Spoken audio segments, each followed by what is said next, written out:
All right, we should be live again. Are we live? Let me see. Did you start it? I did start it. If anybody can see this, hang on. We are troubleshooting. I have our IT brother Masood on the line.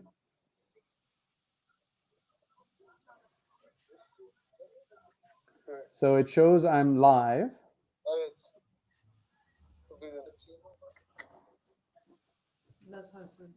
She's waiting. But Nazha is also waiting. Stephanie's waiting. Dr. Timothy's got his on his other device. He's waiting.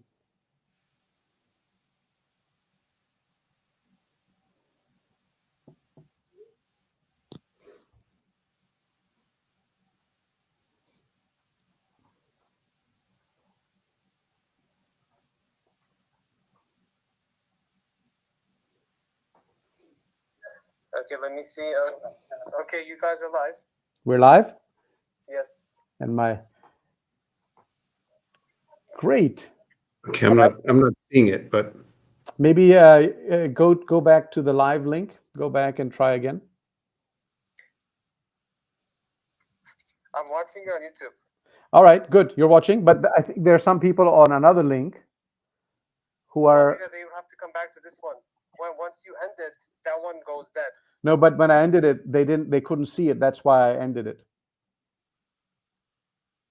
So I mean, it did. So you are live on a new link. So that you should continue from, and then like the other people, when you finish that, it's gonna kick them off. It kicked them automatically from that video, because then that just turned into like a 2 minutes old YouTube video, like any other video. Yeah, but those people were not kicked off because they're still waiting. They were waiting then and they're waiting now. there we go. I see you. Just go back to the link that we sent a contact. Yeah. And then just see the new video. All right. I'll delete the old one. Okay. So they don't see that. Okay. Okay. I'll do that now. All right. Thank you. All right. So we are, after a little bit of technical difficulties, I think some people can see us and some people can't. Are you able to? You're supposed to go to the link from the constant contact. The live. And go to the live. Yeah. Is that what you did, Dr. Timothy, and you got it? Yes, I went back to the I went back to our YouTube channel and I hit live. Yeah. And then it but it looks like we've lost a lot of those people that we had. Right. All right. Well, hopefully they'll find their way back. And let's formally begin.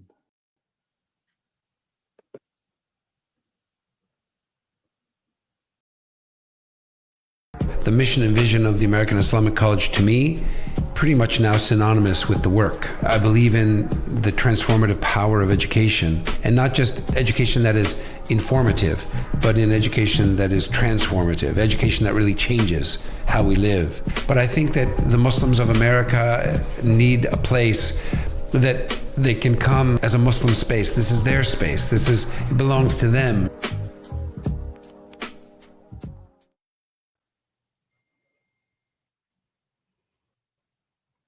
Rahim. Well, welcome back.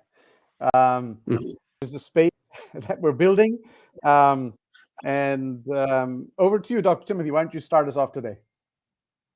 Okay, well, we just before we started, Dr. Mahan, you shared with me that that your parents told you that you need to talk more.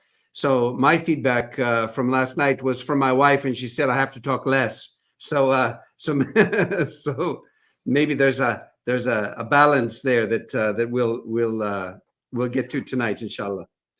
So you know, when we think about the Qur'an, and we talk about the Qur'an, and we grapple with the Qur'an, and you know, we in many ways it's a mesmerizing and perplexing book, because it doesn't operate the way most books that we are familiar with operate. So it's not chronological and it's not linear, and it moves. In fact, some of the most illuminating studies of the Quran speak of the circularity and the ring structure of the different surahs or the different chapters. And so the design is really, really unique and sometimes perplexing.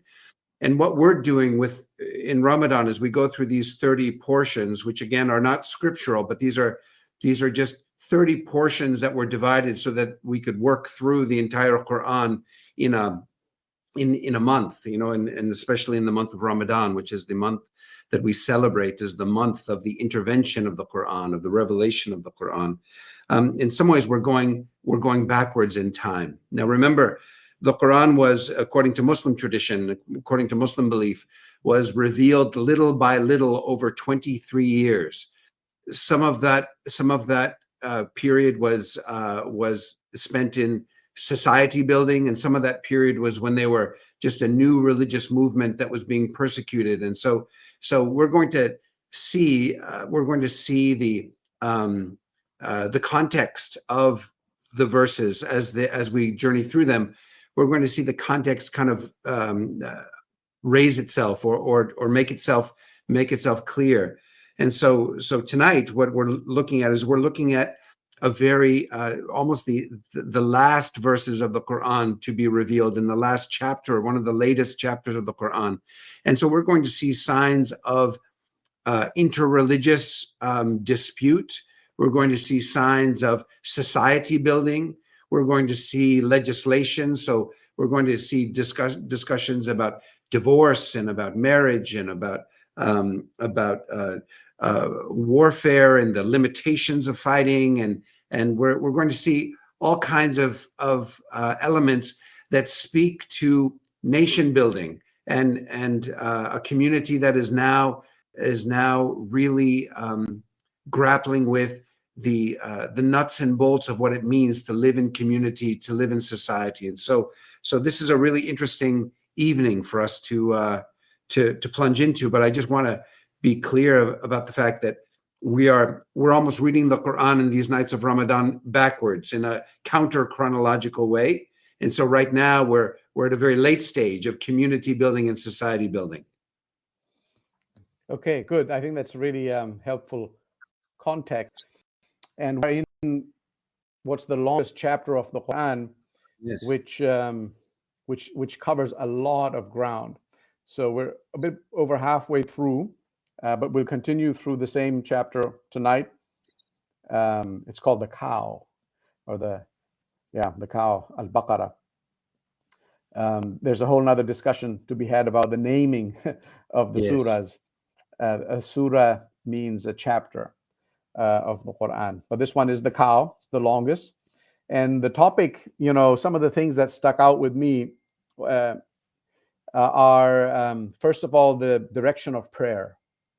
And so if we remember the discussion from last time, this is a surah of two ummahs in a way, with the Bani Israel, the Israelites, getting a lot of attention in the first half, and then almost a switch to the community of the Prophet Muhammad sallallahu alaihi wasallam. May the peace and blessings of God be upon him in the second half. And in the beginning of this second night, when we go into the second part of the Quran, that's symbolically expressed through a changing of the direction of prayer. So early on, the Muslim community prayed towards Jerusalem. Mm-hmm. Some people might not know this, but the direction of prayer, which today is Mecca, the Kaaba, the house that was built by Abraham, and according to our tradition, Ishmael, that was not the direction of prayer. The direction of prayer for the early Muslim community was towards Jerusalem. And so there's some interesting work in early Islamic history on identity formation, but you can see the shift taking place through the Quran, particularly some of the passages that we're looking at tonight, with the change in direction of prayer from Jerusalem towards Mecca. And there's a lot of I mean, it's almost prefaced by saying to God belongs the East and the West. In a way, the direction is not necessarily the be all and end all, because both East and West, all directions belong to God, and whichever way you turn, you find the face of God. And there's a long verse about righteousness. Hopefully we'll end tonight with that. Righteousness is not that you turn your faces east or west. So again, it comes in, but this is not the be all and end all. There's all these other things. And the parts that I really liked the most, or I liked a lot, was walikullin wijhatun huwa muliha. So there's the Arabic, which the direction is not important, but the camera, the camera took me literally. It went in any direction. Yes. Be careful what you say. Yes. But it says, every nation, all peoples have a direction. In a way, they have their own traditions, their own customs, their own ways. But what's important, fastabiqul khairat, is that you strive in good, and ultimately you shall know them by their fruits. And we forget that. We get dogmatically, but we get kind of lost in dogmatics and theoretical and abstract discussions, and we forget our fruits, which is actually where the definition of righteousness that we'll see has so much to do with your what you do in the world, how you treat others, and the keeping of trust, and the giving of alms, and the taking care of those who are less fortunate, and speaking truth. So I thought that was a really profound way in which this begins, is to keep the particularities of your religion, in perspective. And yet to have the particularities, right? Yes. So the Quran is saying, look, you have a new direction of prayer, and it's from God, so take it seriously. But really, it doesn't matter, whether, so in a way, it's like, it's almost telling the Muslim community that they are now, or that it's time for them to understand that they are truly a distinct community. Because as you remember, the prophetic call is not a call to a new religion, but a call to a return to the Millat Ibrahim, the religion of Abraham. And again, the Quran doesn't say this explicitly, but I've always understood that the reason why the Muslims did not pray to the house in Mecca, which according to Muslim tradition was the oldest house of God, the first house of God, because Abraham and his older son Ishmael built it there. And we even have some evidence from rabbinic tradition and I remember reading from Ruvain Firestone, accounts of Abraham going down and finding Sarah, finding Hajar and Ismail near the well, and that continuity. But the other house that was built in the family of Abraham later was the Temple of Solomon, right? Which the Quran just refers to as like the other house of God that's further away, Masjid al-Aqsa. So they're both in the Quran, they're both like a masjid, they're both a place of prostration, but the one in Jerusalem is the one that's further away. And also it was the one that was built subsequent to the raising of the Kaaba in Mecca. And so I've always thought that the reason why the Muslims did not pray to the Kaaba at that time was because it was infested with idols. And so there would have been confusion about the pre-Islamic idolatrous religion and this radical monotheistic movement and religion that was intending to eventually restore the Kaaba. And so at least the other mosque, the Jerusalem mosque, it had been razed by the Romans, destroyed by the Romans, but it was still seen as a sanctified place. And it was a place that was clearly dedicated to the worship of the one God.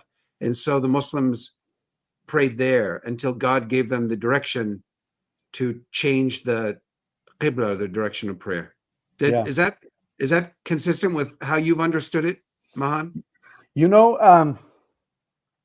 I can see what you're saying, but after the direction was changed, I mean, the idols were still there. for quite a long time. And so they would then have prayed while they were in Medina before the conquest of Mecca and the cleansing, still towards a sanctuary that was not purified for monotheism. So it's something to think about. But I think early on, definitely the continuity, which is something we don't realize, the continuity with the early traditions, which the Qur'an emphasizes so much, and with the revelations of God that had been, the dispensations that had been given prior to this final revelation, that Muslims believe in those and affirm those, right? I think that was very, very important, because if the split had taken place, or the change had taken place right from the very beginning, then perhaps there would have been more of a break with the past. But that's something that through the early life of the community was didn't happen, because of the continuity and the direction of prayer. I just want to say, some people joining us in the middle, I think they shifted streams. So some people went to a different link, and it wasn't as easy to navigate to the live stream for today. So we apologize for that. And hopefully it'll be much easier when you come in future nights to be able to join the right link. Always you can check which stream is live on our YouTube channel, and then that should just bring you right here. So the one more thing maybe related to this, or just that comes right after this, if I can point out, Kama arsalna fikum rasulam minkum. So this is verse 151, which again appeals to the prophets that had come before, just like the prophets had been sent before you. And it's addressing, in the second person, plural. Before you Arabs, there were prophets that had come before. Yatslu, and I point this out because this verse has come in slightly different formulations, sometimes verbatim, 4 times in the Qur'an. This is the first one, and this is its most distinctive formulation. Yatslu alaykum ayatina. So the messengers would come and they would recite or rehearse our signs, literally recite our verses, can be one translation. But the meaning of verse is also sign. They would rehearse our signs, and they purified you. So there's a sense of impurity in that, impurity of perhaps beliefs or ideas, ambitions, goals in life, the ultimate end. So that those would be clarified. But yu'allimukumul kitab. And so here the word ilm. You remember when we read with Adam that God taught Adam the names, all of them. That's right. And so here he's teaching something different. And I say it's different because if you look at the rest of the verse, it says, and he would teach, and these messengers would teach you the book or scripture or law and wisdom, and teach you that which you didn't know. So this is something, another kind of teaching. What do you think? How does that strike you? Yeah, the purification, right? When it says yuzakikum, is like almost like it's to morally reshape you, in terms of your life and then to infuse knowledge. But this echoes also the very first revelation of in the very beginning of the Quranic revelation, all the way on the other end of the timeline, when the revelation began, and we read that when the prophet in the cave is given the command to recite and recite recite in the name of your Lord, who created the human being out of a clod. Recite in your Lord is the most gracious, who taught humankind by means of the pen, or like we might think Gabriel or revelation. There's a lot of discussion about the pen, taught humankind that which they did not know. So there's this idea, this almost echoing of that here too, that the prophets come to educate humankind, to purify us, to guide us in wisdom, and to teach us that which we could not have otherwise known. And so this is almost, there's so many points in this surah, this chapter of the Quran, so many points where it feels like there's contestation between the communities, but there are also so many points where that continuity you spoke of, Mahan, earlier, that continuity is very clear, that this is not like a religion that's coming from some unexpected place. This is a kind of part and parcel, that prophetic religion where the prophets come, and in a way the original audience of the Quran and us too were reminded that this is what prophets do. And now one has come. If we were Arabs living in in Mecca 1400 years ago, it's now one has come from your own, like from your own community, one of you, and doing all these same things. And so this is, I think, is very connected to the idea that this new direction of prayer is a divinely ordained direction of prayer, and that you need to trust it, right? And the audience is hearing that you need to trust this, right? Yeah, that's how I'm feeling it. That's how I'm seeing it. Yeah. Well, great. Someone, in one of our viewers pointed out, is it purification of the nafs, wa yuzakkikum? And certainly that's one way to understand it. But you can think expansively, right? You can have impure ideas, a clarity to how you think and how you perceive the world, how you see reality. There's one of a dua, a prayer, a supplication of the Prophet, where he used to say, Sallallahu Alaihi Wasallam, may the peace and blessings of God be upon him, that Allahumma arini haqiqat al-ashya'i kama hi. God, show me the reality of things as they are, because we perceive them as they're not, as something else. And so they can be a kind of purification or clarification in so many different levels. Now, one other verse I want to point out, which is this one is 155, because there is one of the themes that we see in these verses is this struggle. There's a community of believers that is struggling and will even be at war. Okay, this is one of the themes here, and we'll see in reference to the Israelites, which has formed a part of the the first part of the surah was heavily devoted to them. It'll recall David and Goliath as one of the contests, and how many times there's an army of fewer people that can conquer an army that's far more powerful by God's will. And so this is to give believers who are the underdogs, some hope. And the context of this is leading up to the Battle of Badr. So the first major battle that the Prophet and his companions fought after they emigrated from Mecca to Medina. And so it's encouraging them through these traditions and the stories of the prophets who have gone before. And here, this verse number 155, it says, we will surely test you. Yeah. So there's something, life as a trial. This is a major Quranic theme. وَلَنَبْلُوَنَّكُمْ is emphatic in Arabic. We will surely test you. So if you're a person of belief, don't think you're going to float through life. Because when you submit, you have to dedicate yourself to a cause. And when you do that, trials will come to you. And these trials in this verse, بِشَيْءٍ مِّنَ الْخَوْفِ. So you'll experience fear. Yeah. وَالْجُوعِ. And hunger. وَنَقْصٍ مِّنَ الْأَمْوَالِ.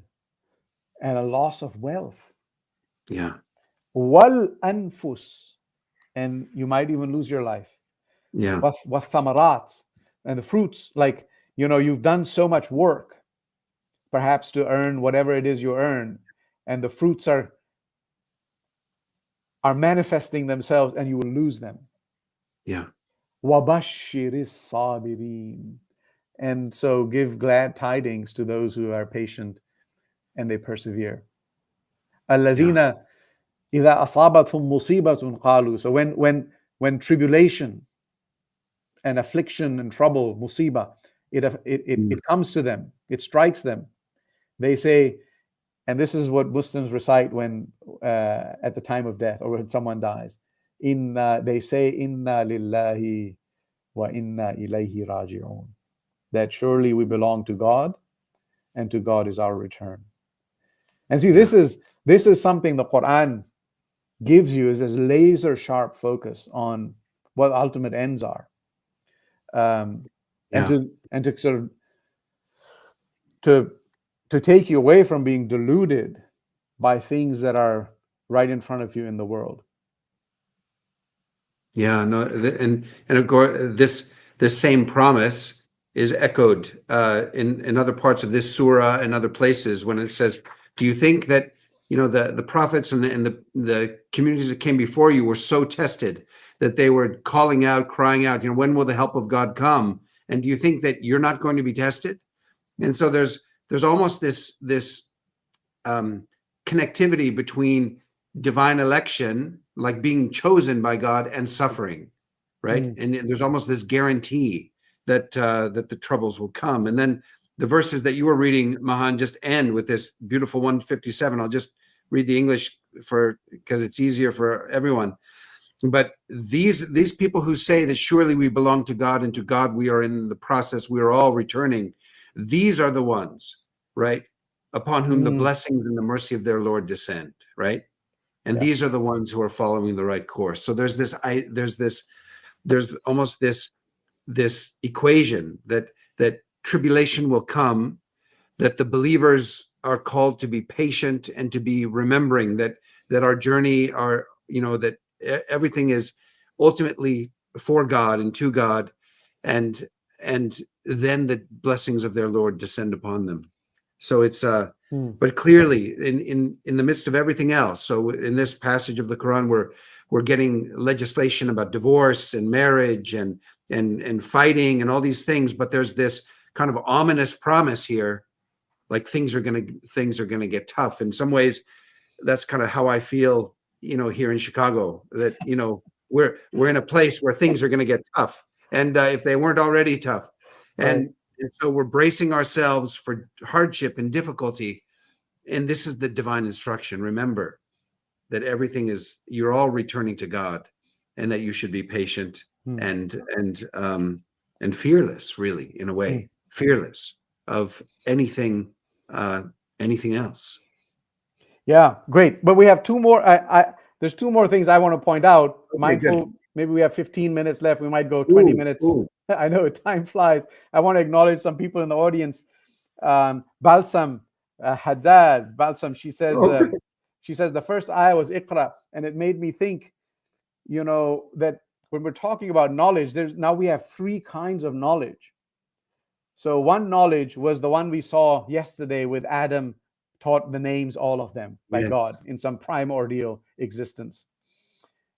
The second, another kind of knowledge is فَإِمَّا يَأْتِيَنَّكُم مِّنِّي هُدًى. We didn't read that ayah, but the knowledge that comes through revelation, which we saw now, like the prophets used to teach them what they didn't know through revelation. And then there's another kind, maybe a third kind, but maybe it could be of the second kind, where we'll come to later. But Sister Balsam pointed this out. Iqra bismi rabbika alladhi khalaq. Read in the name of your Lord who created, the first revelation. But it goes on to say, alladhi allama bil qalam, the God who taught by the pen. Yeah. And taught human beings what they didn't know before. So maybe this could be revelation, the knowledge that comes from God, but somehow comes, maybe there's a primordial metaphorical pen, but then there's also this is how knowledge transmission occurs in human culture and through history. So something to think about. Yeah. Although ironically, in Arabia at that time was not a writing culture; it was an oral culture. Interesting. So that's right.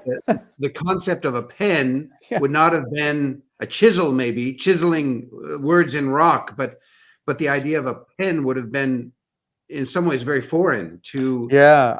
the cultural situation at that time, because No, that's Arabic a great point. was almost entirely oral. We have some Arabic inscriptions from the Jewish community in Yemen prior to the Qur'an, but that's one of the reasons why the Qur'an is hailed as the first book in Arabic. Right.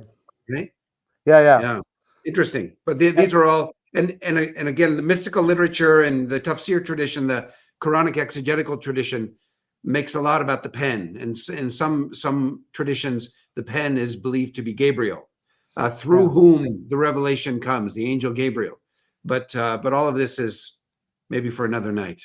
Yes, Noon, Yeah. wal qalami wa ma yasturun. So we're going to get to this towards the last night. I also want to acknowledge my father who made a comment, but I think it was addressed earlier. So thanks for joining from afar. My parents are going to be visiting. They'll be here with us tomorrow night, inshallah. So they're wonderful. on their way. So nice to see them online. Maybe, the two other places before we go tonight. One is the cluster of verses that talk about Ramadan and fasting. Mm-hmm. They come right after the single verse. It's a large verse on what is righteousness. So maybe we end with the one on righteousness and do the ones on fasting first, if that's okay. Yeah. I love these. This starts from verse 182. Ya ayyuhalladhina amanu kutiba alaykumus siyam. So, oh, you who believe, fasting was prescribed for you like it was prescribed for those before you. لَعَلَّكُمْ تَتَّقُونَ. Now, the verses are 182. Is it 182? Yeah. Oh, no, it's 183. Yeah, 183. 184, 185, and 187. So there's 186 in the middle that doesn't specifically talk about fasting, but is highly instructive. Yeah. And you'll see that many of these topics, like Adam and Eve, prayer, fighting, marriage, divorce, pilgrimage, they're covered in different parts of the Qur'an. But fasting and Ramadan appears only in this one place. So it's an arresting moment. So you have to pause and really reflect on these verses. And the first thing is, look, I'm just going to tell you how I read these quickly in the interest of time, and then have you react, and then maybe we can jump to the last. If that's okay. Does that sound good? Yeah. So the first is, why is fasting prescribed? لَعَلَّكُمْ تَتَّقُونَ. Even before then, it was prescribed for those who came before you. So there's a ritual continuity across communities, across religions. The form of the fast changes, but there's a spirit that endures, and it's captured in our tradition through this, the way that we fast now. لَعَلَّكُمْ تَتَّقُونَ. That you might learn God consciousness or piety. This quality of self-restraint, because if you don't have that, and I'm looking at American culture right now, there's an interesting conversation taking place on law and constitutional crisis, where this current presidential administration is testing the limit of checks and balances, right? The check on the executive branch is Congress, and then you have the courts, and the Congress is not really acting as a check. And if the courts issue something, there's a question: is should administration follow it or not? And if it doesn't, and the Congress doesn't check it, you have a crisis, right, of constitution. And what people are saying, this is how I relate this, is just fascinating to hear these debates, is they're saying there was a consensus throughout American history that you just don't do that. In a sense, there was this taqwa, right? If you don't have that self-restraint, a sense of propriety around these, the institutions will crumble. And so all institutions are predicated on a certain set of values that are self-performed. voluntarily. Like ultimately, we are our own check, and if that breaks down to the nth degree, there's no kind of structure that's going to save you. And so I love how the Quran is always, he gives these laws and says, wattaqullah, wattaqullah, wattaqullah, have taqwa of Allah, be mindful of God. Like ultimately the laws are only guidelines that will go so far if you don't have the self-restraint. And fasting, this is the month where you kind of build that capacity more than any other time. This is why this month is there. And the beautiful thing about fasting is when you really think about it. I mean, now it's below freezing outside, at least where we are. But when it's the summer or long days, hot days, late afternoon, and you have to kind of wash and rinse your mouth for the ablution, and you're parched, and you spit all out. You don't take down your throat. Nobody knows except God. Nobody knows. This is why I that verse that's right there towards the end, when you وَإِذَا سَأَلَكَ عِبَادِي عَنِّي فَإِنِّي قَرِيبٌ. When my servants ask you of me, that's that 186. Tell them I am near. Yeah. Ujibu da'wat ad-da'i idha da'an. I answer the call of the caller when the caller calls upon me. This is the special nature of fasting. It's completely intimate with the Lord. But then the second part of the verse is فَلْيَسْتَجِيبُ. They have to respond to me too. Like, it goes both ways. God will respond to you, but you got to respond to God. وَلْيُؤْمِنُوا بِي, and they have to really believe in me. And that's reflects we didn't do the Fatiha, the first opening 7 verses in great detail, but there's a reciprocity there that, we worship God, but then God helps us. There's a lot more in here in this set of verses. We could spend a lot of time on them, but there's an evolution of the fast even within the within early Muslim history, where it was first not Ramadan and it was voluntary, and then Shahru Ramadan alladhi unzila fihi al-Qur'an, like it's the month of Ramadan in which the Qur'an was sent down. And this is a clear indication that this Ramadan is a month of the Qur'an. This is why we do this.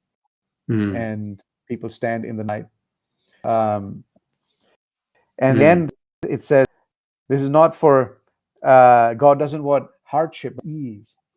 And I always wondered about this because, people think fasting is hard, and it can be hard.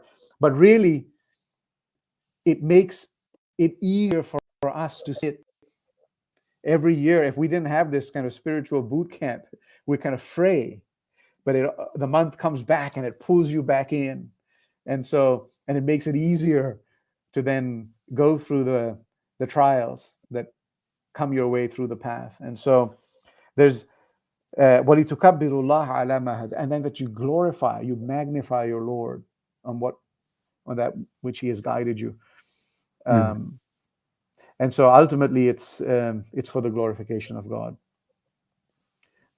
There's a Even though yeah. Go ahead. Doesn't need the glorification, no, right? So no. So there's this. I mean, fasting is entirely, as Rumi would say, the only thing that's glorified in worship and in devotion is the worshiper, because God has given these things to illumine our nature and to help us. And but yeah, absolutely. Yeah. And then the last verse is about intimacy with your spouses in Ramadan. And it has a clarification for this, showing that how the material and the spiritual are not necessarily unconnected. That when viewed and approached in the right way, they're actually unified in a single vision of life and of being. And also, when the thread of the night, the verse says that you should stop eating when the black thread separates from the white thread. And one of the companions took this literally and tried to kind of see when he could distinguish the threads at dawn. And the Prophet said, that's not what it means, which is just a beautiful indication to me that, ultimately the literal readings are not the end.